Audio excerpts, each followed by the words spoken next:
정인우 목사님과 함께하는 오늘의 큐티입니다.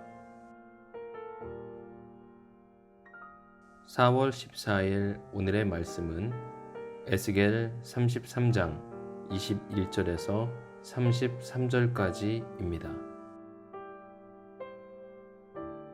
우리가 사로잡힌 지 12째 해 10째 달 5째 날에 예루살렘에서부터 도망하여 온 자가 내게 나와 말하기를 그 성이 함락되었다 하였는데, 그 도망한 자가 내게 나오기 전날 저녁에 여호와의 손이 내게 임하여 내 입을 여시더니, 다음 아침 그 사람이 내게 나올 그 때에 내 입이 열리기로 내가 다시는 잠잠하지 아니하였노라.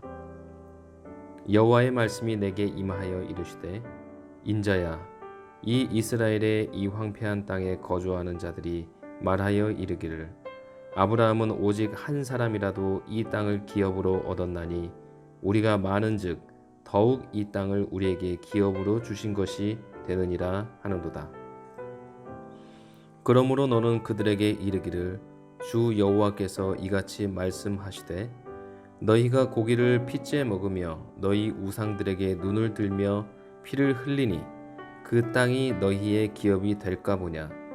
너희가 칼을 믿어 가증한 일을 행하며 각기 이웃의 아내를 더럽히니 그 땅이 너희의 기업이 될까 보냐 하고, 너는 그들에게 이르기를, 주 여호와께서 이같이 말씀하시되, 내가 나의 삶을 두고 맹세하노니 황무지에 있는 자는 칼에 엎드러뜨리고 들에 있는 자는 들짐승에게 넘겨 먹히게 하고 산성과 굴에 있는 자는 전염병에 죽게 하리라.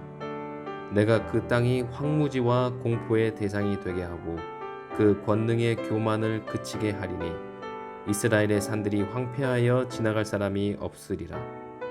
내가 그들이 행한 모든 가증한 일로 말미암아 그 땅을 황무지와 공포의 대상이 되게 하면 그 때에 내가 여호와인 줄을 그들이 알리라 하라. 인자야, 내 민족이 담 곁에서와 집 문에서 너에 대하여 말하며 각각 그 형제와 더불어 말하여 이르기를, 자, 가서 여호와께로부터 무슨 말씀이 나오는가 들어보자 하고, 백성이 모이는 것 같이 내게 나아오며 내 백성처럼 내 앞에 앉아서 내 말을 들으나 그대로 행하지 아니하니, 이는 그 입으로는 사랑을 나타내어도 마음으로는 이익을 따름이라. 그들은 내가 고운 음성으로 사랑의 노래를 하며 음악을 잘하는 자같이 여겼나니 내 말을 듣고도 행하지 아니하거니와 그 말이 응하리니 응할 때에는 그들이 한 선지자가 자기 가운데에 있었음을 알리라. 아멘. 오늘 말씀에는 예루살렘 성이 함락되었다는 소식이 등장합니다. 바로 앞에까지 말씀에서 하나님은 이스라엘 백성들에게 돌이키라고 말씀하셨습니다. 그런데 갑자기 성이 함락되었다고 하니 당황스러운 분이 있으리라고 생각합니다. 어제는 하나님의 본심에 초점을 맞추기 위해서 이 부분에 대한 설명이 생략되었습니다. 오늘 말씀을 잘 이해하기 위해서는 이스라엘 백성들이 바벨론의 포로로 잡혀간 것이 총 3차례에 걸쳐서 일어났다는 것을 알아야 합니다. 사람에 따라 포로된 시기와 내용의 차이가 나서 성경을 근거로 해서 제가 이해한 내용을 정리해 드리겠습니다. 첫째, 바벨론 제1차 포로입니다. 이것은 BC 605년에 일어났습니다. 이때는 여호야김 왕 제3년 혹은 4년이라고 성경은 의견이 엇갈립니다.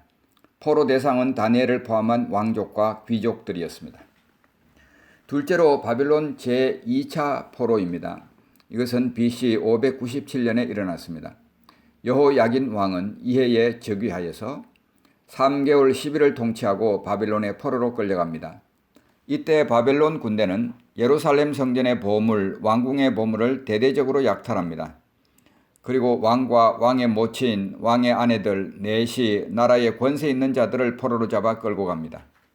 포로로 잡혀간 자들을 보면 용사가 7,000명, 방백과 백성 총 1만 명, 그리고 공장과 대장장이 1,000명이 포함되어 있었습니다. 바벨론 제2차 포로 중에는 에스겔 선지자도 포함이 되어 있었습니다. 셋째로 바벨론 제3차 포로입니다. 시드기야 왕 11년에 일어났습니다. 시드기야는 바벨론에게 항복하라는 예레미야 선지자의 권면을 듣지 않았습니다. 그리고 그는 반 바벨론 정책을 고집했습니다. 이에 화가 난 바벨론 왕은 시드기야 왕 제9년 10월 10일부터 예루살렘을 포위하기 시작했습니다. 약 30개월 동안을 버티다가 결국은 BC 586년에 예루살렘 성이 함락되고 말았습니다. 예루살렘이 포위되어 있는 동안 기근이 극심하여서 자녀를 잡아먹을 정도로 비극적인 참상이 빚어졌습니다. 이는 모세의 예언대로 하나님의 말씀에 불순종한 결과였습니다. 이제 이스라엘 민족은 포로로 끌려간 자와 고국 땅에 남겨진 자, 그리고 재난을 피하여 주변국으로 도망친 자 등 민족 전체가 사라지는 최악의 비극적 상황을 맞이하게 되었습니다. 자, 이런 관점에서 보면 33장 앞부분에서 하나님의 그 안타까운 호소가 이해되어집니다. 11절 말씀입니다. 너는 그들에게 말하라. 주 여호와의 말씀이니라. 나의 삶을 두고 맹세하노니 나는 악인이 죽는 것을 기뻐하지 아니하고 악인이 그의 길에서 돌이켜 떠나 사는 것을 기뻐하노라. 이스라엘 족속아 돌이키고 돌이키라. 너희 악한 길에서 떠나라. 어찌 죽고자 하느냐 하셨다 하라. 하나님은 안타깝게 이스라엘 백성들에게 호소하셨습니다. 그러나 결국 예루살렘 성은 함락되고 말았습니다. 21절 오늘 말씀입니다. 우리가 사로잡힌 지 12째 해, 10째 달, 5째 날에 예루살렘에서부터 도망하여 온 자가 내게 나와 말하기를 그 성이 함락되었다 하였는데 2차 포로와 제3차 포로 사이의 기간은 11년의 차이가 납니다. 에스겔 선지자가 잡혀간 해부터 치면 12째 해가 되는 것입니다. 20절과 21절 사이에 얼마나 시간이 흘렀는지 아무도 모릅니다. 그러나 한 가지 분명한 것은 하나님은 바벨론 제2차 포로 때부터 유다가 완전히 멸망하기까지 11년 이상을 백성들이 돌이키도록 경고해 오셨다는 사실입니다. 우리 하나님은 오래 참으시는 하나님이십니다. 하나님은 그렇게 백성들에게 돌이키고 돌이키라 하였지만 역사의 증언은 이스라엘 백성들이 돌이키지 않았음을 보여줍니다. 돌이키지 않고 남아있는 백성들, 오늘 이 말씀은 그들을 향한 예언입니다. 이런 지경이 될 때까지 돌이키지 않은 이유가 무엇일까요? 오늘 본문에서 몇 가지 힌트가 보입니다. 하나님께서 이스라엘의 백성들의 죄를 지적하십니다. 25절 말씀 보면 너희 우상들에게 눈을 들며 그들은 유격적인 삶을 살았습니다. 같은 25절입니다. 피를 흘리니 폭력과 강포가 성행했습니다. 그리고 26절입니다. 각기 이웃의 아내를 더럽히니 간음이 성행했다는 말입니다. 그리고 같은 26절에 너희가 칼을 믿어 살인하였다는 말입니다. 결국 죄가 주는 쾌락이 그들의 눈을 멀게 했습니다. 우리가 성경의 기록 가운데 이런 사례들을 많이 볼 수 있습니다. 다윗은 밧세바의 아름다움에 빠져 눈이 멀었습니다. 그를 차지하기 위해 충성스런 부하 우리아를 전쟁에서 고의로 죽게 만들었습니다. 나단 선지자가 찾아와서 어린 암양 한 마리밖에 없는 가난한 사람 이야기를 합니다. 그럴 때에도 다윗은 그것이 자신의 이야기인 줄을 몰랐습니다. 다윗은 유욕적인 삶이 주는 쾌락에 빠져서 눈이 멀어 있었던 것입니다. 사울은 시기심에 빠져 눈이 멀었던 사람입니다. 그렇게 충성스러운 신하인 다윗을 적으로 내몰았습니다. 다윗이 식사 자리를 비운 것을 보고 어디에서 매복해 있다가 자기를 죽이려고 음모를 꾸민다고 잘못 해석했습니다. 사울은 권력이 주는 쾌락에 빠져 눈이 멀어 있었습니다. 시기심에 빠져 눈이 멀어 있었습니다. 탕자의 비유에 나오는 둘째 아들도 마찬가지입니다. 그는 버젓이 아버지가 살아있는데도 자기 재산을 물려달라고 요구합니다. 그 재산을 다 팔아서 아버지의 속박이 없는 먼 나라로 도망갑니다. 거기서 허랑방탕한 삶을 살다가 재산을 다 탕진해 버렸습니다. 그리고 거지가 되어서야 비로소 제 정신이 들었습니다. 그는 재물이 주는 쾌락에 빠져 눈이 멀어 있었던 것입니다. 이처럼 죄가 주는 쾌락은 우리의 건전한 판단력을 상실하게 만듭니다. 성경은 이런 현상을 가리켜 미혹이라고 말합니다. 원래 미혹되다라는 말은 라벨을 바꾼다는 뜻을 가지고 있습니다. 죄에 대해서 우리의 첫 반응은 안 돼입니다. 노라고 외칩니다. 그런데 계속 유혹을 받게 되면 안 돼가 괜찮을 것 같은데 maybe로 바뀝니다. 이런 상태가 계속되면 결국 우리는 좋아, yes라고 그것을 행동에 옮기게 됩니다. no가 yes로 바뀌게 되는 것. 이것이 미혹의 과정입니다. 이스라엘 백성들에게서 발견되는 미혹의 정상이 이 본문 말씀에 보입니다. 첫 번째로 그들이 살고 있는 땅에 대한 견해입니다. 24절 말씀입니다. 인자야, 이 이스라엘의 이 황폐한 땅에 거주하는 자들이 말하여 이르기를 아브라함은 오직 한 사람이라도 이 땅을 기업으로 얻었나니 우리가 많은즉 더욱 이 땅을 우리에게 기업으로 주신 것이 되느니라 하는도다. 백성들은 그들이 사는 땅을 하나님께서 그들에게 기업으로 주실 것이라고 서로 격려하고 있는 것입니다. 그런데 하나님의 말씀을 들어보십시오. 28절입니다. 내가 그 땅이 황무지와 공포의 대상이 되게 하고 그 권능의 교만을 그치게 하리니 이스라엘의 산들이 황폐하여 지나갈 사람이 없으리라. 하나님은 그 땅을 황무지와 공포의 대상이 되게 하겠다고 하십니다. 그 땅이 황폐하여서 사람들이 지나다니지 못하게 될 것이라고 말씀하십니다. 그들은 숫자가 많은 것이 기업을 얻게 해주는 덕목이 될 것으로 믿는 미혹에 빠져 있습니다. 그들이 간과한 것이 무엇일까요? 아브라함은 하나님을 등에 업고 있었습니다. 하나님은 그가 하는 모든 일에 복 주시겠다고 약속하셨습니다. 너는 복의 근원이 될 것이라고 말씀하셨습니다.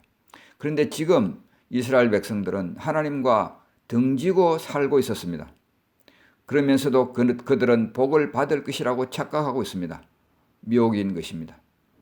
그들의 미혹은 하나님의 말씀을 듣는 태도에도 나타납니다. 31절 32절입니다. 백성이 모이는 것 같이 내게 나오며 내 백성처럼 내 앞에 앉아서 내 말을 들으나 그대로 행하지 아니하니 이는 그 입으로는 사랑을 나타내어도 마음으로는 이익을 따름이라. 그들은 내가 고운 음성으로 사랑의 노래를 하며 음악을 잘하는 자같이 여겼나니 내 말을 듣고도 행하지 아니하거니와. 그들은 하나님의 말씀을 선포하는 선지자를 사랑의 노래를 하며 음악을 잘하는 자로 여겼습니다. 감동은 있는데 행동은 없었습니다. 백성들은 그래 그럴듯해 말 잘했어 라고 동의합니다. 그러나 그것이 행동을 변화시키는 것으로 이어지지 못했습니다. 31절에서 그 이유를 설명합니다. 이는 그 입으로는 사랑을 나타내어도 마음으로는 이익을 따름이라. 바른 성경에는 이는 그들이 자기 입으로는 사랑을 나타내어도 자기 마음은 욕심을 따라 행하기 때문이라고 번역했습니다. 이 구절은 욕심이 얼마나 우리 마음을 미혹되게 하는지를 잘 보여줍니다. 야고보 1장 14절에도 이렇게 말씀하십니다. 오직 각 사람이 시험을 받는 것은 자기 욕심에 끌려 미혹됨이니. 오늘 설교의 제목은 돌이키지 못하는 지점입니다. 사람이 돌이키지 못하는 지점에는 미혹이 있습니다. 유다 백성들을 보면서 우리는 질문합니다. 이렇게 망하면서도 왜 돌이키지 못하나? 그 해답입니다. 돌이키지 못하는 지점에는 미혹이 있었다. 그렇다면 우리 자신들에게도 질문해 보아야 합니다. 내가 돌이키지 못하는 지점에 어떤 욕심이 있나? 어떤 미혹이 있나? 우리 자신들을 돌아보며 심각한 질문을 해보아야 합니다. 하나님이 우리에게 주시는 교훈이 오늘 말씀에 있습니다. 첫째, 마음이 미혹되지 않도록 주의하라. 물어 지킬 만한 것보다 우리는 우리 마음을 더욱 지켜야 합니다. 그리고 우리는 하나님의 말씀에 창념해야 합니다. 시편 37편 31절이 우리에게 중요한 교훈을 전달해 줍니다. 그의 마음에는 하나님의 법이 있으니 그의 걸음에는 실족함이 없으리로다. 우리는 실족하지 않기를 원합니다. 우리는 견고한 삶을 살기를 원합니다. 그 견고한 삶의 기초가 무엇인가? 주님은 그것이 하나님의 말씀이라고 얘기하십니다. 우리를 견고하게 붙들어 메어주는 것은 하나님의 말씀입니다. 우리 의지가 아닙니다. 우리의 경험이 아닙니다. 우리는 우리 자신을 믿을 수 없는 사람들입니다. 두 번째로 하나님이 주시는 교훈은 이것입니다. 마지막 죽음의 경고 외에 다른 것을 들을 수 없는 사람은 불행한 사람이다. 고통이 축복으로 바뀌지 않는 것은 큰 재앙입니다. 작은 고통들 속에서 우리는 하나님의 음성을 들을 수 있어야 합니다. 하나님의 사전 경고를 들을 수 있는 자가 복된 사람입니다. 주님의 말씀입니다. 들을 귀 있는 자는 들으라. 잠언 20장 12절 말씀입니다. 듣는 귀와 보는 눈은 다 여호와께서 지으신 것이니라. 마지막 죽음의 경고 외에 다른 것을 들을 수 없다면 우리는 불행한 사람입니다. 그 마지막 경고는 우리를 위한 것이 아니요 다른 사람들을 위한 교훈이기 때문입니다.